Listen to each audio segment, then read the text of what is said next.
அவல் வச்சு இன்றைக்கி ஒரு பால் கொழுக்கட்டை பண்ணலாம். அது தேங்காய் பால் ஊற்றி பசும்பாலும் ஊற்றிருக்கேன். ரெண்டும் சேர்த்து ரொம்ப டேஸ்ட்டான ஒரு பால் கொழுக்கட்டை. அது வாங்க எப்படி பண்ணலான்னு பார்க்கலாம்.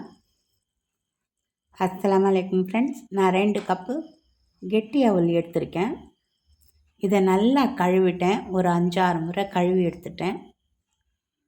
தூசியெல்லாம் நல்லா போக வச்சுட்டு இதை ஒரு பாத்திரத்தில் போட்டு இதுக்கெல்லாம் கொஞ்சம் தண்ணி ஊற்றி ஊற வச்சுக்கலாம். ஒரு 10 நிமிஷம் ஊறினா போகிறோம்.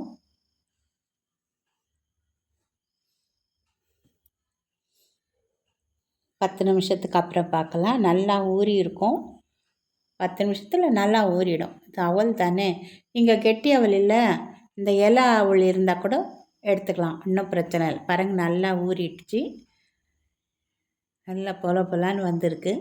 இப்போ இதில் பாதி எடுத்து நம்ம மிக்ஸி ஜாரில் போட்டு நல்லா மையாக அரைச்சிக்கலாம். பாதி அப்படியே இருக்கட்டும். இதை அரைச்சி கொண்டு வந்துடலாம். இப்போ அரைச்சி கொண்டு வந்தாச்சு. இப்போ இந்த மீதி இருந்த முழு அவல் இதை நல்லா அழுத்தி நல்லா பிசைஞ்சு விட்டுக்கலாம். இது மாவு ஆக வேண்டாம். இப்போ அரைச்சி வச்சுருக்கிறோம் இல்லையா, அந்த அவல் மாவு அதையே சேர்த்துக்கலாம். சேர்த்து இதை ரெண்டுத்தையும் நல்லா கலந்து விட்டுக்கலாம். இப்போ இதில் பாதி மாவு இருக்குது, பாதி முழு அவல் இருக்குது இல்லையா. இது சரியாக நமக்கு உருண்டை பிடிக்கிறதுக்கு வராது. இப்போ இதோட நம்ம அரிசி மாவு சேர்க்க போகிறோம். அது வரைக்கும் இந்த வெள்ளைப்பாகு காய்ச்சிக்கலாம். நான் ஒரு 400 கிராம் வெல்லம் எடுத்திருக்கேன். அதில் ஒரு 4 ஏலக்காய் உடச்சி போட்டிருக்கேன். கொஞ்சம் தண்ணி ஊற்றி இதை நல்லா காய்ச்சி வடிகட்டி வச்சுக்கலாம். இப்போ இதில் அரிசி மாவு சேர்த்துக்கலாம். நம்ம உருண்டை பிடிச்சி பார்க்கணும். உருண்டை கெட்டியாக வர வரைக்கும் நம்ம அரிசி மாவு சேர்த்துக்கலாம். இப்போ நல்லா இதை கலந்துட்டு உருண்டை பிடிச்சிடலாம். நான் முதல்ல கலந்து உருண்டை பிடிச்சி வேக வச்சுருக்கேன்.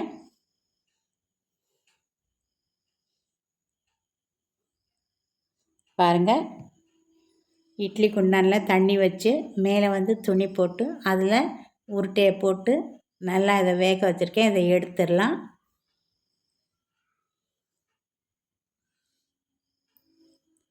ரெண்டாவது இடம் வச்சுக்கலாம். ஃபுல்லாக வச்சாச்சு.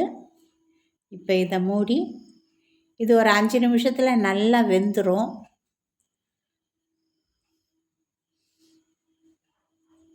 அஞ்சு நிமிஷத்தில் வேக வச்சு எடுத்துடலாம். எடுத்து ஆற வச்சுக்கலாம். இப்போ ஒரு பாத்திரம் வச்சுருக்கேன். 2 ஸ்பூன் நெய் விட்டுக்கலாம். கொஞ்சம் பட்டை, ஒரு 6 லவங்கம். வெறும் பட்டையும் லவங்கம் மட்டும் போகிறோம். இந்த லவங்கம் வாசனை ரொம்ப நல்லாயிருக்கும். இதில் நல்லா பொரியிற வரைக்கும் இதை வறுத்து விட்டுக்கலாம். காய்ச்சி ஆற வச்ச பசும்பால் எடுத்திருக்கேன். 1 கப்பு எடுத்திருக்கேன். அதை ஊற்றிக்கலாம். ஊற்றி நல்லா கலந்து விட்டு ஒரு கொதி வரட்டும்.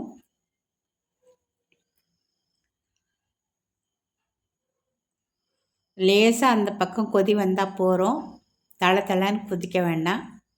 இப்போ இதில் நம்ம வேக வச்சுருக்குறோம் இல்லையா, அந்த உருண்டைங்களை சேர்த்துடலாம். இந்த பாலில் ஒரு 2 நிமிஷம் வேகட்டும். இந்த பாலோட டேஸ்ட்டெல்லாம் அதில் இறங்கியிருக்கும். ரொம்ப ரொம்ப சூப்பராக இருக்கும். குழந்தைங்களுக்கு ரொம்ப பிடிக்கும். எல்லா உருண்டைங்களையும் சேர்த்துடலாம். சேர்த்து ஒரு கலக்கி விட்டுடலாம். இப்போ ஒரு முதல் பால், 2வது பால் தேங்காயில் எடுத்துருக்கேன். ஒரு 1.5 தேங்காய். அதில் 2வது பாலை இதில் சேர்த்துக்கலாம். அது கொஞ்சம் தண்ணியாக இருக்கும். 2வது பால் சேர்த்துக்கலாம். இந்த தேங்காய் பால்லையும் இது வேகட்டும். நம்ம சுவையை இப்படி ஏற்றுறோம் அப்படி ஏற்றுறோம். அவ்வளோ சுவை ஏற்றுறோம். முதல்ல பசுப்பாலில் ஏற்றினோம், இப்போ தேங்காய் பாலில் ஏற்றுறோம். இது ஒரு கொதி வரட்டும். இப்போ இதில் ஒரே ஒரு சிட்டிக்கு அளவு உப்பு சேர்த்துக்கலாம். நல்லா கொதி வந்துருச்சு. இப்போ வெள்ளைப்பாகு இதில் சேர்த்துடலாம். இப்போ இதை நல்லா கலந்துடலாம்.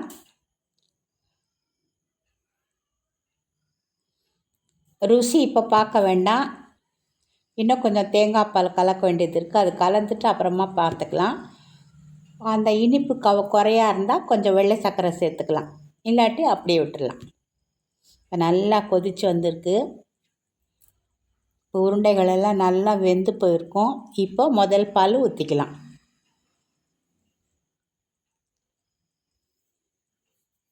இந்த முதல் பால்லேருந்து இன்னும் ஒரு 2 கரண்டி பால் எடுத்து வச்சுருக்கிறேன். அதில் அரிசி மாவு கொஞ்சம் கலந்து வச்சுருக்கிறேன். அதை இப்போ ஊற்றிக்கலாம், கடைசியாக ஊற்றிடலாம். கீழே நல்லா கலந்து ஊற்றிக்கலாம்.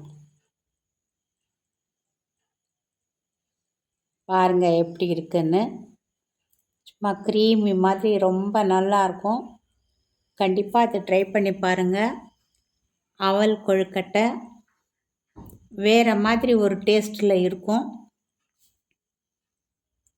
எல்லாருக்குமே பிடிக்கும். பிடிச்சிருந்தா லைக் பண்ணுங்கள் ஃப்ரெண்ட்ஸ்.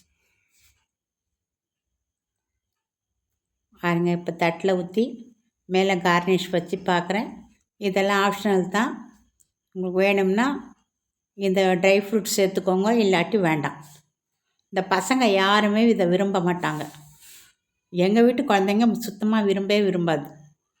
சும்மா நான் ஒரு அலங்காரத்துக்கு தான் போட்டிருக்கேன். பிடிச்சிருந்தா லைக் பண்ணுங்க, ஷேர் பண்ணுங்க, கமெண்ட்ஸ் பண்ணுங்க, பெல் பட்டன் அழுத்தி சப்ஸ்கிரைப் பண்ணுங்கள் ஃப்ரெண்ட்ஸ். நன்றி. அஸ்ஸலாமு அலைக்கும்.